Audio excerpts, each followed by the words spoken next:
Това е Клуб Неделя по Радио Пловдив в днешния късен неделен следобед и в разгара на абитуриентските балове. Много ми е приятно да кажа добре дошли и добре сме ви заварили на дни така абитуриенти. Само преди дни, доколкото знам, беше вашия бал.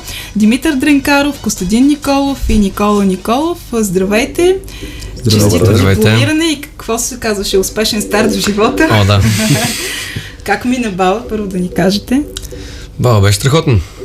Много емоции, много голямо приключение с придвижването, до Алоша особено. Много хора на едно място и, как да кажа, постоянно се карахме къде да посрещнем. Да. А преди това имахте матури, предполагам, там всичко е окей? Аз даже бих казал, че матурите бяха по-забавни от бала. Да, матурите бяха по-интересни като цяло.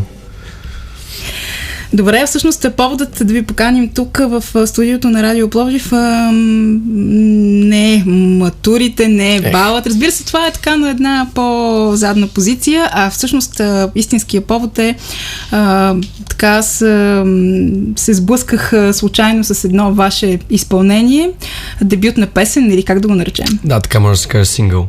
Сингъл, който предполагам за в бъдеще може и да разбива класации. Да се надяваме.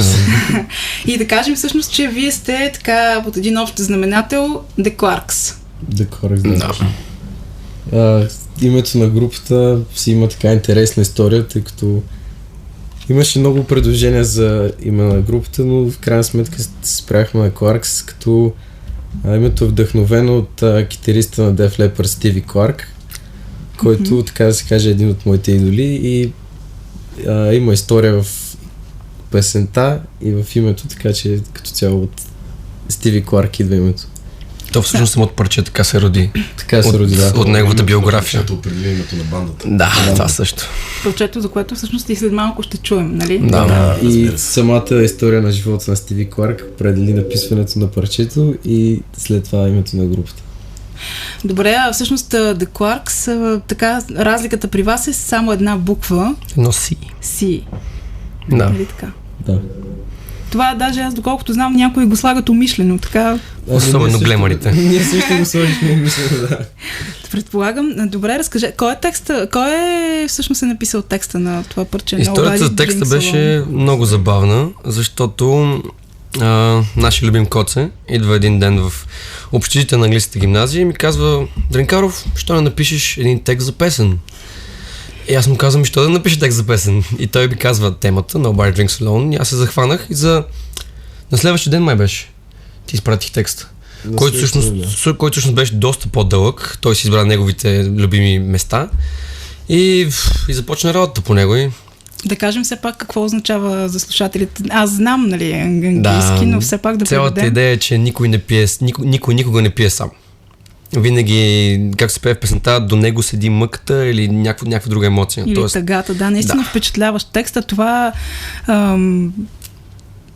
любовна песен ли? Аз да попитам. Защото всяка песен е любовна като цяло. Всяка песен като цяло е любовна. В смисъл, не може да напишеш песен без да си влюбен. Поне аз така мисля. Не защото в човек, поне в нещо трябва да си влюбен. Така и тази песен също е написана с много голяма доза любов. А пък и винаги любовта е била една от големите причини хората да се алкохолизират, така да кажем. И да творят след това. И да творят. Добре, значи всъщност ти си написал текста. Да. Поздравление за което. Много благодаря. Текста е на английски, така на мен лично много ми хареса и в Рима има доста от него. Ще чуем след малко това парче, а да кажем нещо за музиката, за аранжимента. Значи, аз съм автор на музиката. Почти веднага след като прочетах текста на Дренкаров, след като ми го изпрати, ми се появи идея в главата как трябва да звучи парчето. И за около 48 часа цялото парче беше завършено. Музиката почти на 100% беше. Тук цяло имаш някакво усещане между двамата. Да, имаш усещане. Просто се получи. Цяло го прави един човек. Да, горе-долу, да. Никакви разногласия нямаше. Супер, а каква е твоята роля в това парче, Никола? Значи аз съвсем случайно се натъкнах на Димитър в Така. един прекрасен февруарски ден. Да. Даже мисля, че беше рожденият ти ден, ако не се лъжа. Беше след рождения ми ден. Точно на рожденият ти ден беше на, Точно на рождения 3 ден. февруари беше. Да, на 3 февруари, Няма да. случайни неща. Да, и натъкнах се на него и той ми каза, вика, аз те чух един път в градската как пееш, айде да направим едно парче заедно, имам текст, имам нали, музика, всичко е готово, само трябва да го изпееш. Вика, супер подходящ си за това.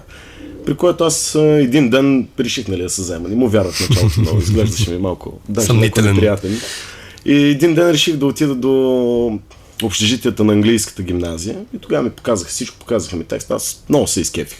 И оттам нататък, буквално за 2 репетиции, успяхме да направим абсолютно всичко, което трябва по парчето. Да. Отидахме в студио, записахме си го, всичко беше прекрасно. Тук трябва да благодарим на Стоян Попов, Да. който беше нашия... Той също направи аранжимента, нали така?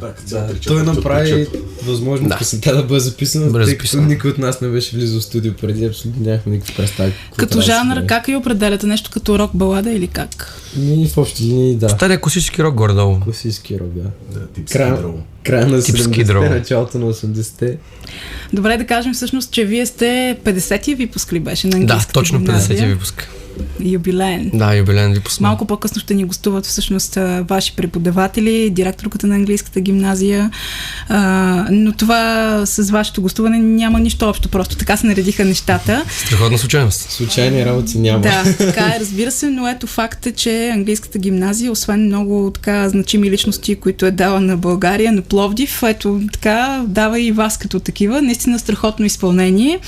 Nobody Drinks Alone. Ако искате сега да го чуем, след което Нека да го веднага чуем. продължава нашия разговор в Студио 6 на Радио Пловдив.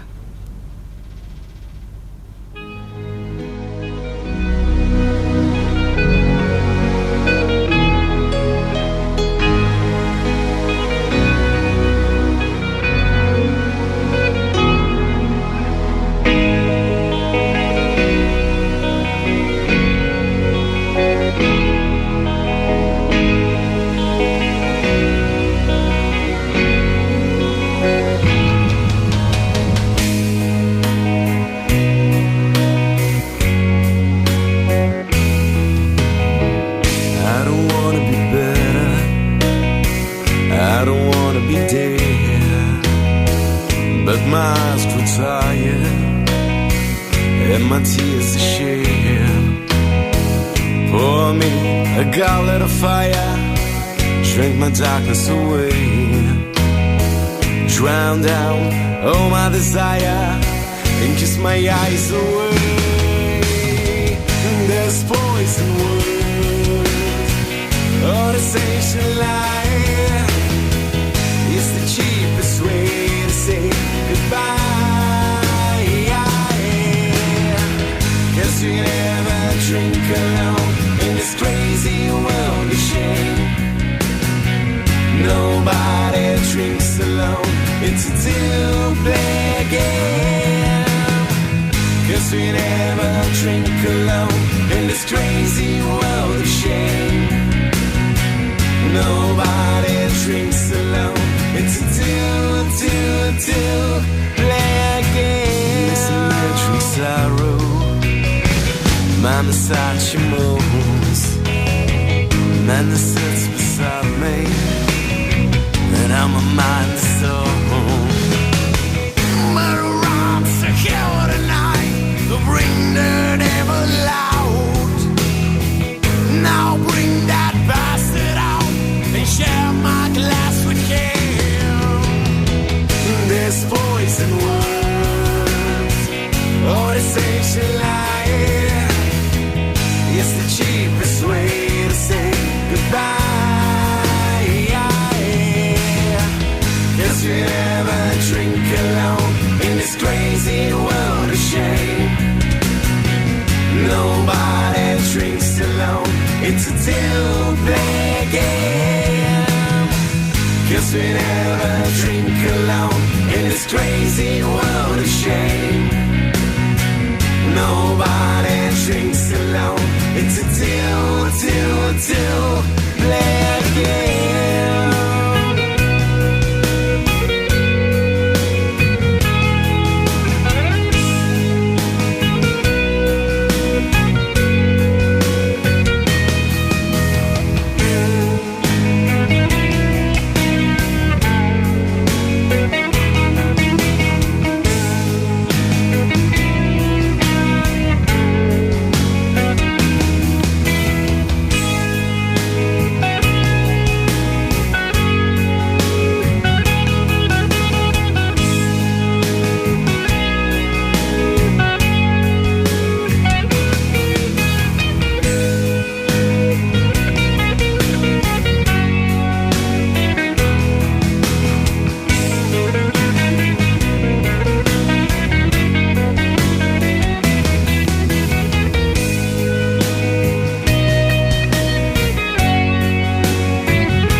alone in this crazy world of shame.